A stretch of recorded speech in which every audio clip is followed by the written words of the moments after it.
और गुजरात का सूरत, जहां पर सबने देखा कि गणेश पंडाल पर किस तरीके से पत्थरबाजी हुई, वहां पर हालात तनावपूर्ण हो गए। लोग सड़कों पर उतरकर उस पर विरोध जाहिर करते हुए नजर आए। लोग खासे आक्रोशित थे। हालांकि बड़ी मुश्किल के बाद वहां पर हालात को कंट्रोल किया गया, लेकिन अब ऐसी ही घटना उत्तर प्रदेश के लखनऊ में भी देखने को मिली, जहां पर लोग भी काफी नाराज हैं, सवाल खड़े कर रहे हैं। लेकिन वहां पर किस तरीके की घटना हुई है, आइए इस रिपोर्ट के जरिए आपको दिखाते हैं।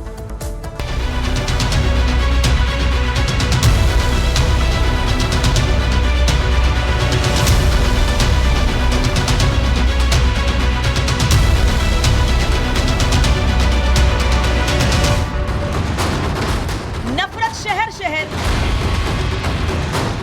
गणेश पूजा पर गदर। सूरत में जारी पहरा, अब लखनऊ दहला।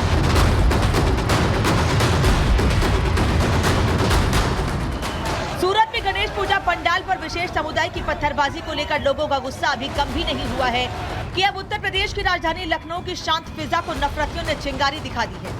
यहाँ के चिन्हट इलाके में कुछ पत्थरबाजों ने एक हिंदू घर में स्थापित गणेश प्रतिमा पर पथराव करके आक्रोश की ज्वाला भड़का दी है। जब अपने घर में नहीं पूजा कर सकते तो बाहर क्या करेंगे, हम बताइए हमें। आते जाते कह रहे हैं गालियाँ, इतनी गंदी गंदी गालियाँ दे रहे हैं। नफरत की ये चोट कितनी करारी है, इसका अंदाजा तो आपको हो ही गया होगा।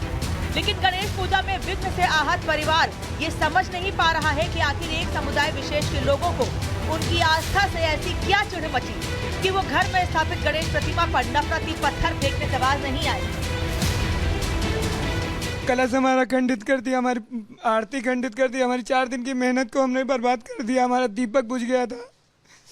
यही सब किया। 20 से 25 लोग थे, एकदम से हमला कर दिया। हम बताओ क्या कर सकते हैं। चौरसिया परिवार के मुताबिक उनके घर में गणेश प्रतिमा पर पत्थरबाजी करने वालों में 20 से 25 लड़के शामिल थे, जो अचानक बीते रोज उनके घर के सामने इकट्ठे हो गए और उन्होंने बेतरतीब तरीके से गणेश प्रतिमा को निशाना बनाकर पथराव शुरू कर दिया, जिसमें गणेश पूजा की स्थापना के लिए रखा गया कलश खंडित हो गया। पीड़ित परिवार का आरोप है कि अगर घर के लोग गणेश प्रतिमा के सामने खड़े नहीं हुए होते तो पत्थर सीधे गणेश प्रतिमा पर लगता और मूर्ति भी खंडित हो जाती।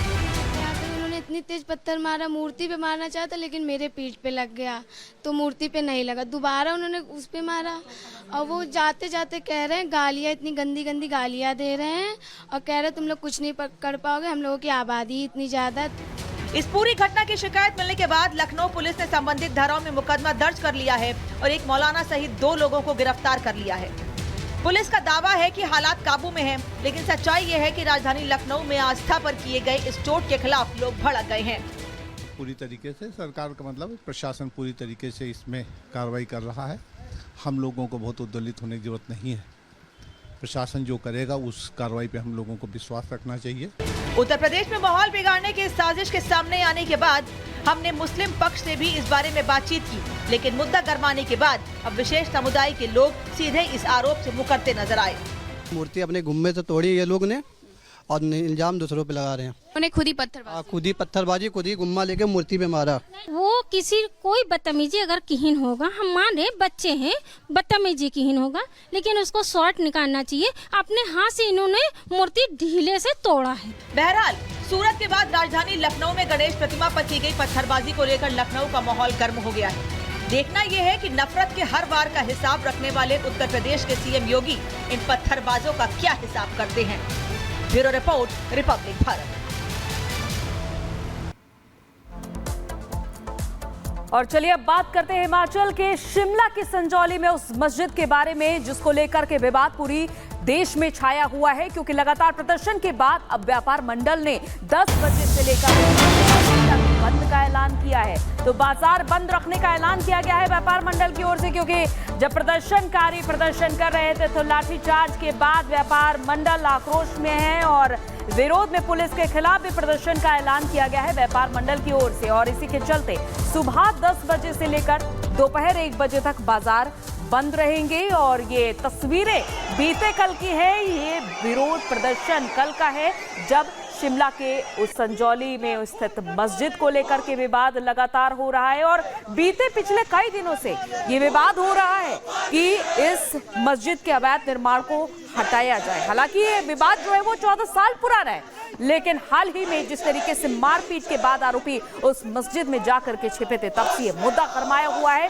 और हिंदू संगठन लगातार विरोध दर्ज करा रहे हैं। और बीते कल की तस्वीरें भी सामने आई थी जब 11 सितंबर को उस तरह से प्रदर्शनकारियों को रोकने के लिए पुलिस ने हल्के बल का प्रयोग किया। तो ये तस्वीरें हमने आपको दिखाई किस तरीके से कल बैरिकेड प्रदर्शनकारियों की तरफ से तोड़ा गया और प्रदर्शनकारियों पर पानी की बौछार की गई, लाठीचार्ज भी किया गया और आज इन लोगों की तरफ से, प्रदर्शनकारियों की तरफ से बाजार बंद का ऐलान किया गया है। आज क्या स्थिति बनेगी ये भी आपको बताएंगे और साथ ही दिखाएंगे। लेकिन आपको बता दें, कुल मिलाकर के जो अवैध मस्जिद का निर्माण है उसको ढहाने की मांग हिंदू संगठनों की तरफ से की जा रही है। वहां के जो स्थानीय लोग हैं तमाम सवाल खड़े कर रहे हैं। वो ये कह रहे हैं कि आखिरकार ये जो अवैध निर्माण किया गया है इस पर अभी तक कार्रवाई क्यों नहीं। और आइए इस बीच एक बड़ी खबर आपको बता दें, ये बड़ी खबर बहराइच से मिल रही है जहां पर भेड़िए का आतंक लगातार बरकरार है। आपको बता दें, भेड़िए का आतंक लगातार देखने को मिल रहा है। अब एक बुजुर्ग पर हमला किया गया है, टेपरा गांव का ये मामला जहां पर 50 साल के बुजुर्ग पर हमला हुआ है। बुजुर्ग के चीखने पर परिजनों ने बुजुर्ग की जान बचाई। घायल महिला का बहराइच में इलाज चल रहा है, बहराइच के अस्पताल में रेफर किया गया है। तस्वीरें भी आपको दिखा रहे हैं किस तरीके से इस बुजुर्ग महिला को 3 जगह से काटा गया है। भेड़िए की तरफ से यह हमला हुआ है। हालांकि बुजुर्ग महिला की जान बचा ली गई है क्योंकि जैसे ही भेड़िए ने हमला किया बुजुर्ग महिला चीखने चिल्लाने लगी और उसके बाद जो घर में परिजन मौजूद थे उन्होंने बुजुर्ग के चीखने पर जान बचा ली। उसके बाद अस्पताल में भर्ती कराया गया और ये तस्वीर हम आपको दिखा रहे हैं। फिलहाल अस्पताल में भर्ती है बुजुर्ग महिला, 50 साल इसकी उम्र बताई जा रही है, जिस पर भेड़िए ने हमला किया है। बहराइच का टेपरा गांव, बहराइच में सबसे ज्यादा हमले देखने को मिल रहे हैं, जहां बहराइच में एक तरफ 34 से ज्यादा लोगों को जख्मी अब तक किया जा चुका है। एक और महिला का नाम इसमें दर्ज हो गया है।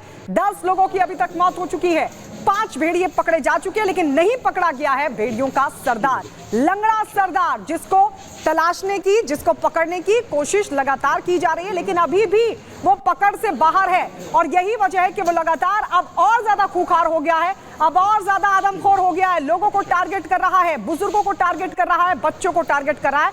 और अब ये 50 साल की महिला जिस पर हमला किया भेड़िए ने, हालांकि बुजुर्ग महिला की जान बचा ली गई, जान बचा ली गई है इस बुजुर्ग महिला की। लेकिन देखने वाली बात है कि किस तरीके से आदमखोरों के हमले जारी है और इन्हीं हमलों से बचने के लिए सीतापुर में गणेश और शिव की पूजा अर्चना भी की गई। लोगों ने प्रार्थना की कि उन्हें आतंक से छुटकारा मिले और भगवान उन्हें आदमखोरों के आतंक से मुक्ति दिलाएं। और इसकी तस्वीरें भी सामने आई हैं जहां गणपति और शिव जी की पूजा की गई है और लोग प्रार्थना कर रहे हैं कि उन्हें इस तरह के आतंक से छुटकारा मिल जाए, क्योंकि आदमखोर भेड़िए बख्श नहीं रहे किसी को। और 6 में से बस अब एक भेड़िया, जो जंगली भेड़िया है, वो बाकी है, लेकिन वो कुछ इस तरह से बौखला गया, इस तरह से अटैक कर रहा है, लोगों को अपना निशाना बना रहा है कि लोग और भी ज्यादा दहशत में आ चुके हैं और इस तरह से प्रार्थना कर रहे हैं भगवान से कि भगवान बचा लीजिए, क्योंकि लगातार इस तरह इलाके में आदमखोरों के आतंक जारी है और इससे उन्हें मुक्ति मिले। तो ये तस्वीरें सामने आई हैं सीतापुर में, जहां गणेश और शिव की पूजा अर्चना की गई।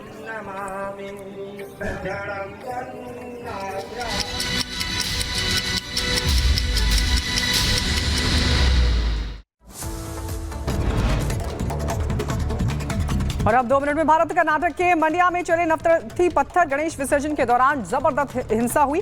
पथराव, तोड़फोड़ और आगजनी से वहां पर हालात तनावपूर्ण।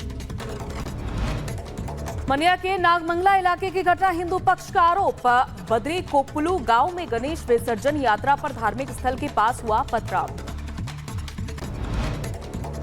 पथराव के बाद दोनों समुदायों के युवक आपस में भिड़ गए। तीखी बहसबाजी के बाद बिगड़ गए हालात। विरोध विशेष समुदाय के युवकों ने पहले दुकानों, बाइक और फिर गाड़ियों को टारगेट किया। हिंसा पर हिंदू पक्ष ने जताया विरोध, पुलिस स्टेशन पर किया प्रदर्शन, जिम्मेदार लोगों की तत्काल गिरफ्तारी की मांग उठाई। प्रशासन ने की हालात को काबू करने की कोशिश, अन्य जिलों